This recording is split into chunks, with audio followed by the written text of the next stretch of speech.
salib yang mulia, sumber rahmat ilahi yang memberi kehidupan. Salib yang mulia menuju ke surga.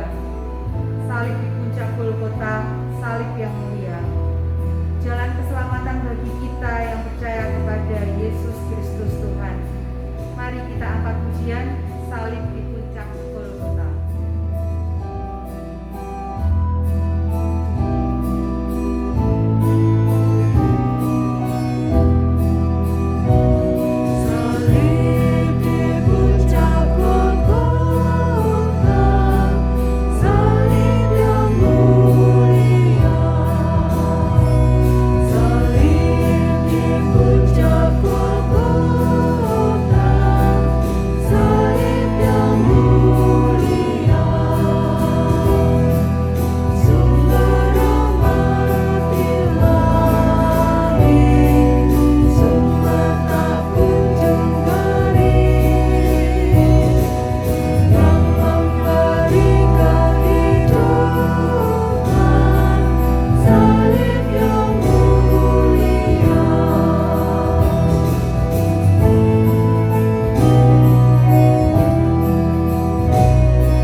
Lambang siksa dan hina.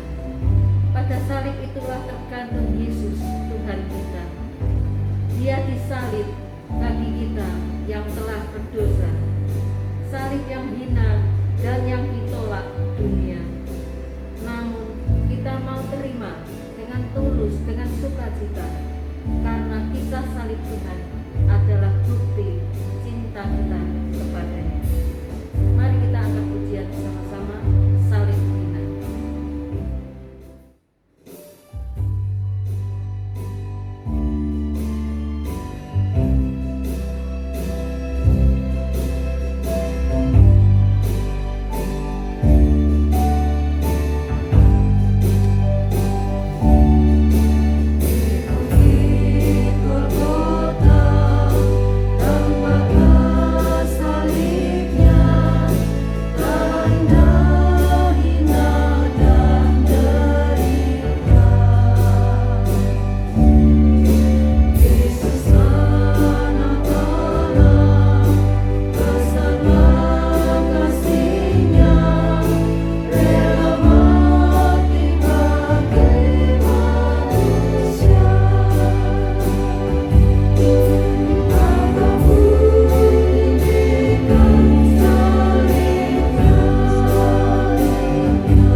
sore ibu-ibu yang kekasih di dalam Yesus Kristus.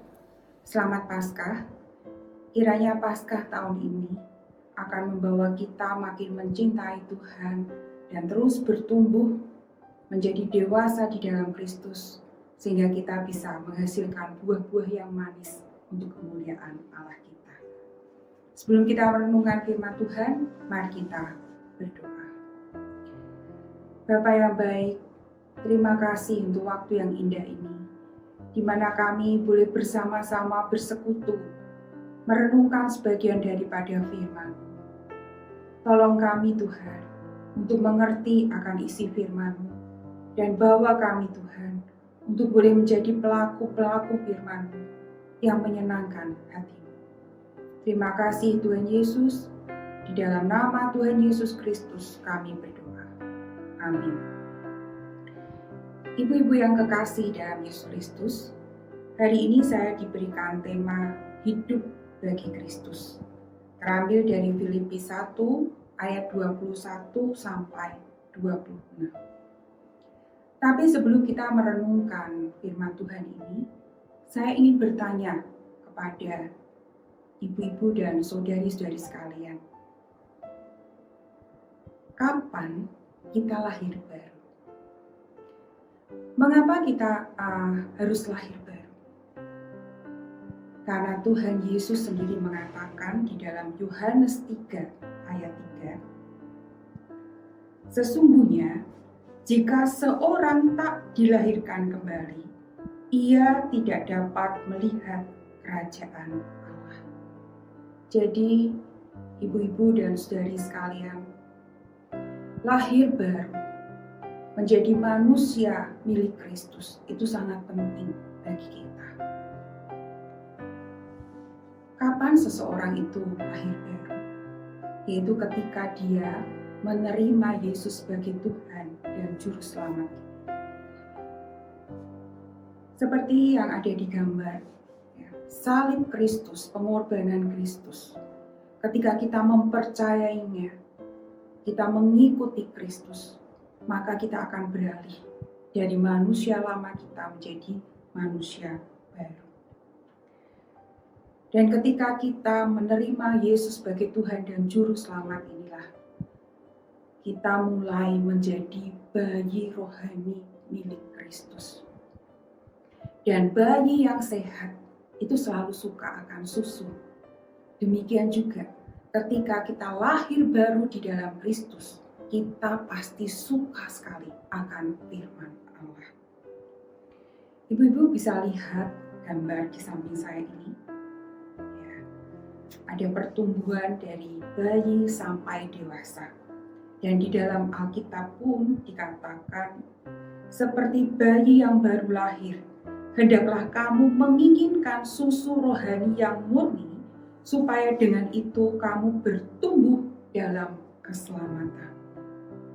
Jadi ibu-ibu, ketika kita menjadi bayi rohani milik Tuhan Yesus, kita punya kerinduan akan firman Tuhan yang begitu besar.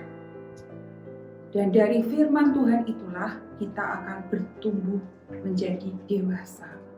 Dan di dalam kedewasaan itu kita bisa melakukan banyak hal, banyak perkara untuk memuliakan dan menyenangkan hati Tuhan. Mari ibu-ibu kita sama-sama buka dari Alkitab kita, terambil dari Filipi 1 ayat 21 sampai 26. Filipi 1 ayat 21 sampai 26.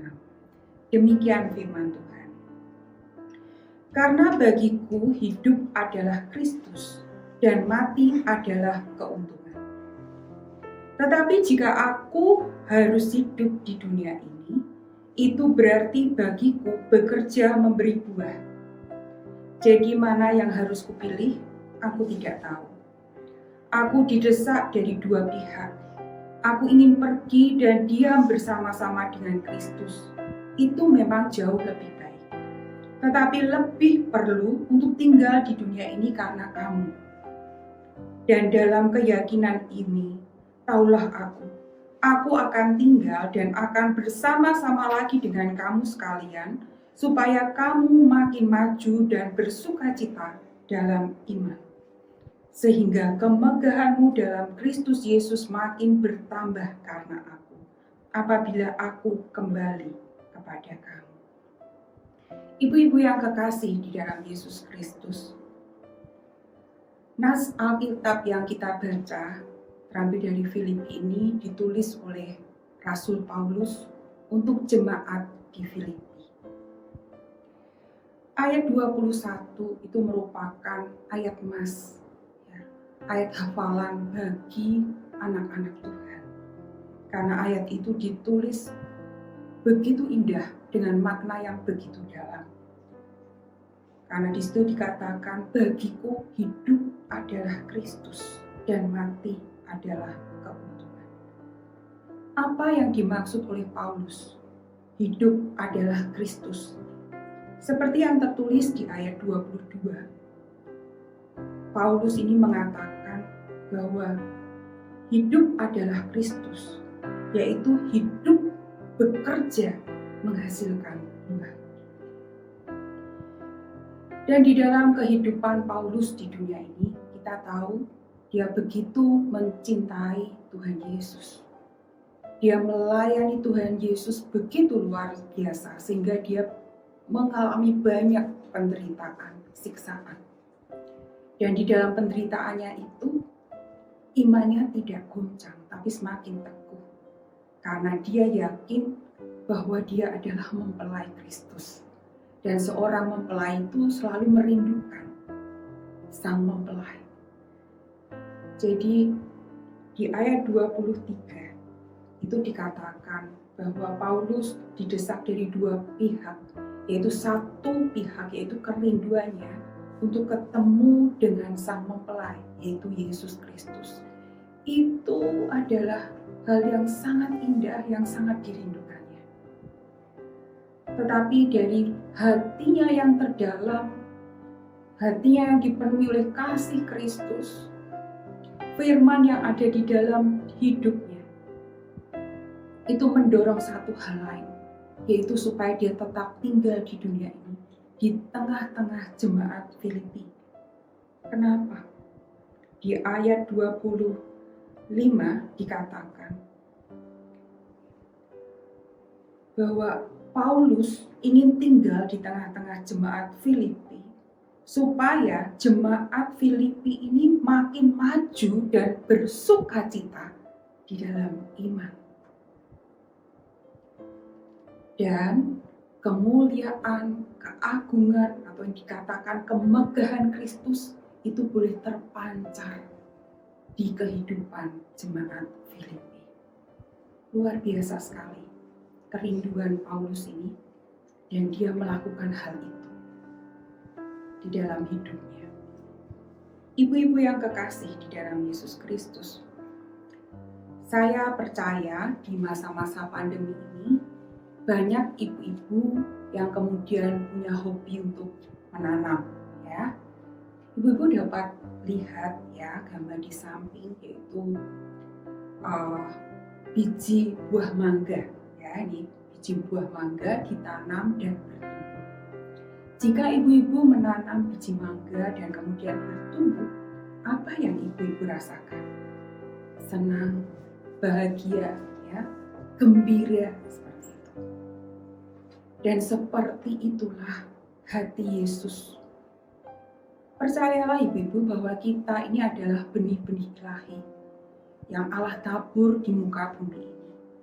Jikalau kita bertumbuh secara rohani di muka bumi ini, pasti sang pemilik kita itu bahagia, senang. Ya. Jadi Tuhan Yesus itu akan disenangkan dengan pertumbuhan rohani kita.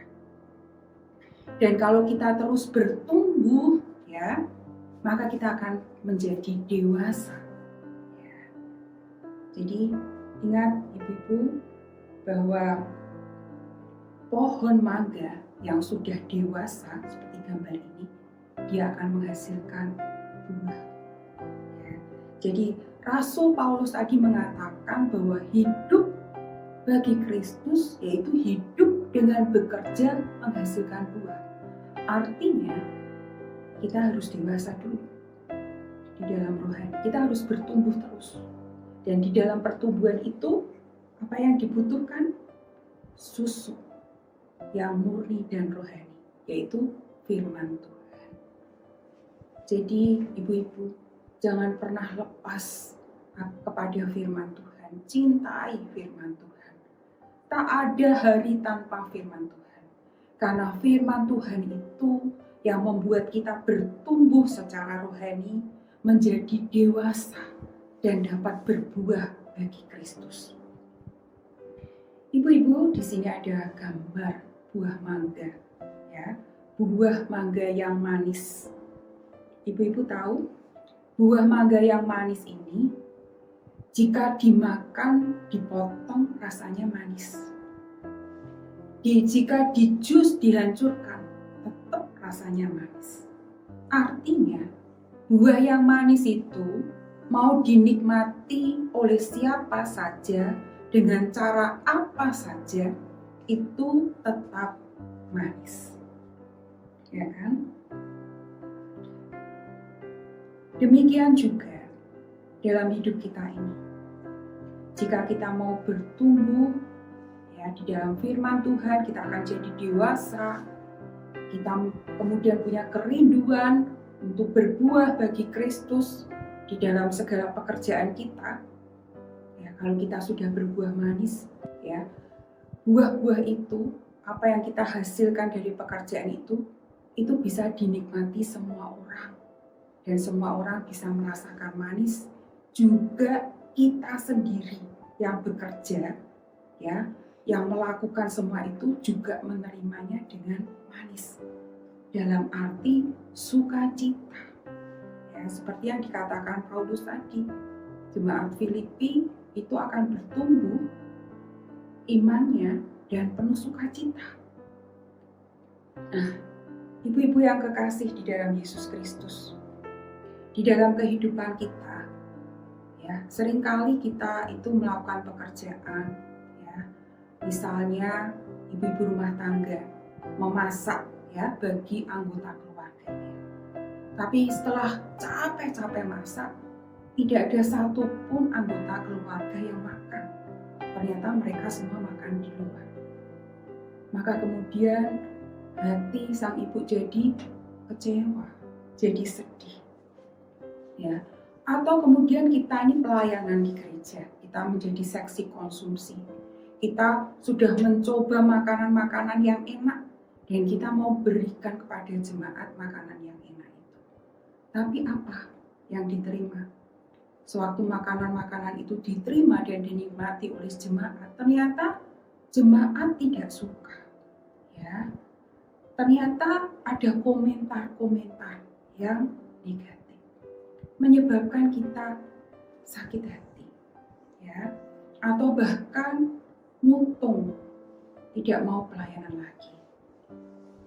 Ibu-ibu, kalau hal itu terjadi, ya, ingatlah akan satu firman Tuhan yang terambil dari Kolose 3 ayat 23.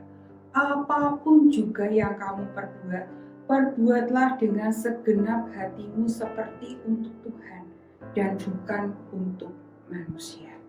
Ibu-ibu, seringkali kita kecewa di dalam pekerjaan pelayanan kita. Tapi ingat, kita ini sedang berproses menuju kedewasaan untuk menghasilkan buah yang matang dan manis. Sehingga di dalam perjalanan itu, kadang kita berbuah, tapi buah kita itu masih mentah, ya, masih muda, belum matang. Sehingga memang sebagian orang itu menyukai hasil pekerjaan kita, tetapi sebagian lagi tidak menyukai. Dan kemudian hati kita itu hilang sukacita. Ibu-ibu jangan kecewa, datang kepada Tuhan, kembali kepada firman, maka kita akan dipulihkan. Ya, firman Tuhan itu membuat kita bertumbuh semakin dewasa, dan firman Tuhan itu juga yang menjadi penerang untuk kehidupan kita, sehingga kita terus bertumbuh ke arah kedewasaan dan berbuah manis. Ingat ibu-ibu, berbuah manis itu adalah ketika kita menghasilkan pekerjaan, kita mempersembahkan itu untuk Tuhan. Dan perasaan sukacita yang ada dalam hati kita itu tidak dipengaruhi oleh perkataan manusia, oleh perilaku manusia. Itu loh Bapak Ibu yang dikatakan berbuah manis. Sukacita itu tetap ada karena mata kita tertuju kepada Kristus. Ibu-ibu yang kekasih dalam Yesus Kristus, kesimpulan dari firman Tuhan hari ini adalah jika seseorang ingin hidup bagi Kristus, maka dia harus bertumbuh di dalam firman Tuhan. Jangan pernah jauh dari firman Tuhan. Cintai firman Tuhan. Tidak ada hari tanpa firman Tuhan.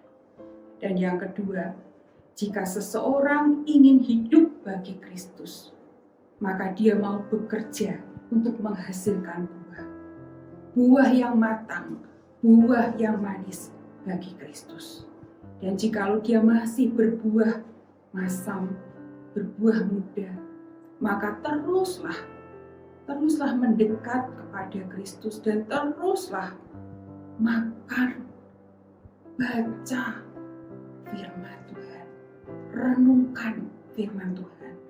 Maka firman itu akan membasuh hati kita yang sakit, hati kita yang asam, dan akan membawa kita kepada semangat untuk terus bertumbuh dan berbuah matang dan manis.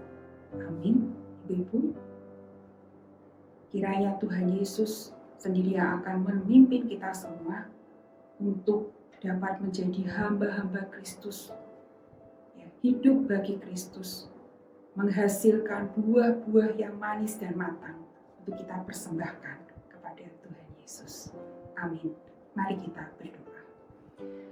Tuhan, terima kasih untuk firman-Mu pada sore hari ini. Biarlah firman ini boleh mengingatkan kami semua untuk tidak jauh daripada firman-Mu. Ajari kami, ingatkan kami, mampukan kami untuk hidup di dalam firman-Mu Tuhan.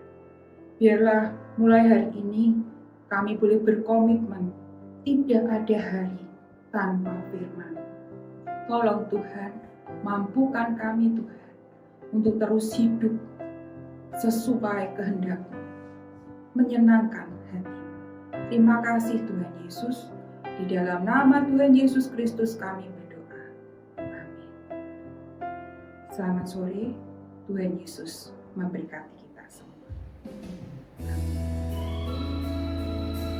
Ada kuasa dalam darah-Nya, darah yang tercurah di atas kayu salib, kematian dan kebangkitan-Nya yang memberi anugerah hidup kekal. Mari selalu bersyukur dan setia hidup seturut kehendak-Nya. There is power in the blood.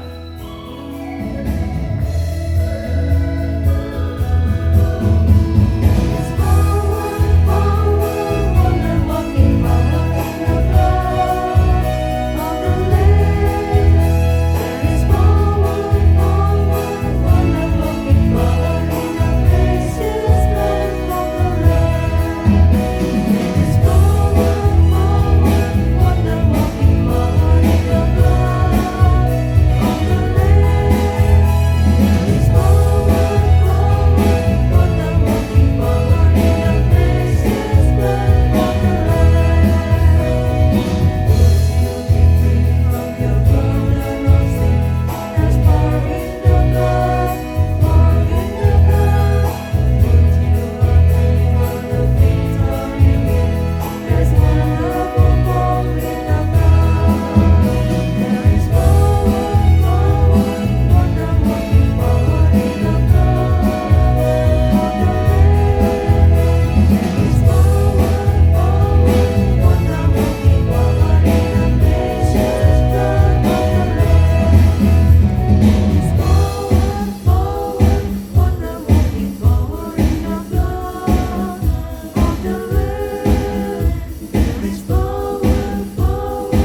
Kami bersyukur Tuhan untuk kasih Tuhan dalam kehidupan setiap kami anak-anak-Mu. Ada pemeliharaan, ada penyertaan Tuhan berikan buat setiap kami. Usaha, pekerjaan kami, pelayanan kami, kehidupan kami pribadi lepas pribadi tidak pernah lepas daripada perhatian Tuhan. Kami bersyukur. Terlebih untuk anugerah keselamatan yang Kau berikan kepada setiap kami. Kami bersyukur Tuhan. Ada jaminan keselamatan hidup yang kekal Kau berikan buat kami. Ajarkan kami Tuhan untuk setia menjadi anak-anak-Mu dalam sepanjang kehidupan kami. Terima kasih Tuhan Yesus, kami serahkan kehidupan pribadi lepas pribadi anak-anak-Mu, para ibu-ibu di rumah mereka masing-masing, dengan panggilan pelayanan mereka masing-masing. Tuhan berkati semuanya, sehingga apapun yang kami lakukan boleh menyukakan hati Tuhan. Hari ini Tuhan, kami juga berdoa untuk bangsa dan negara kami, para pemimpin bangsa kami, dari pusat sampai dengan yang daerah. Tuhan tolong mereka, beri mereka hikmat bijaksana, ide-ide yang bagus dan cemerlang, bagaimana memperbaiki bangsa ini, bagaimana memajukan bangsa ini. Jangan sampai mereka Tuhan hanya mencari keuntungan diri sendiri. Terima kasih Tuhan, lindungi kami Tuhan, jagai kami dari virus yang masih ada sampai saat ini Tuhan. Dan kami juga mau tetap menjaga kesehatan kami, menjaga kebersihan tubuh kami. Jauhkan kami dari virus ini Tuhan, lindungi kami semua, jagai kami semua. Kami bersyukur untuk vaksin yang sudah Tuhan berikan buat kami. Ini juga membuat hati kami tenang Tuhan. Terima kasih Bapa di surga, terima kasih. Kami mengingat cinta-Mu dan kehidupan kami tiap-tiap hari. Sekali lagi Tuhan, biarlah Tuhan anak-anak-Mu dimanapun berada menjadi pelaku firman-Mu, dan Kau dapati kami setia sampai akhir hidup kami. Terima kasih Bapa, Kau menilai hati kami masing-masing, kerinduan para ibu-ibu dimanapun berada. Biarlah Tuhan Kau menjawabnya sesuai dengan waktu dan kehendak Tuhan. Terima kasih Tuhan Yesus, terima kasih. Kami serahkan kerinduan hati kami yang terucap hari ini maupun yang masih ada di dalam hati dan pikiran kami ke dalam tangan-Mu. Tuhan akan menjawab sesuai dengan waktu dan kehendak Tuhan. Di dalam nama Tuhan kami Yesus Kristus, Allah kami yang hidup, dan boleh berdoa dan menaikkan syukur kami. Mari ibu-ibu kita arahkan hati kita kepada Tuhan dan kita menerima berkat daripada Tuhan. Kasih karunia, damai sejahtera, pemeliharaan dari Tuhan, pemeliharaan yang sempurna hari demi hari dari Allah Bapa, Allah Putra, penghiburan kekuatan daripada Allah Roh Kudus, ada bersama-sama dengan kita semua, mulai dari sekarang sampai selama-lamanya. Amin. Bapa, terima kasih.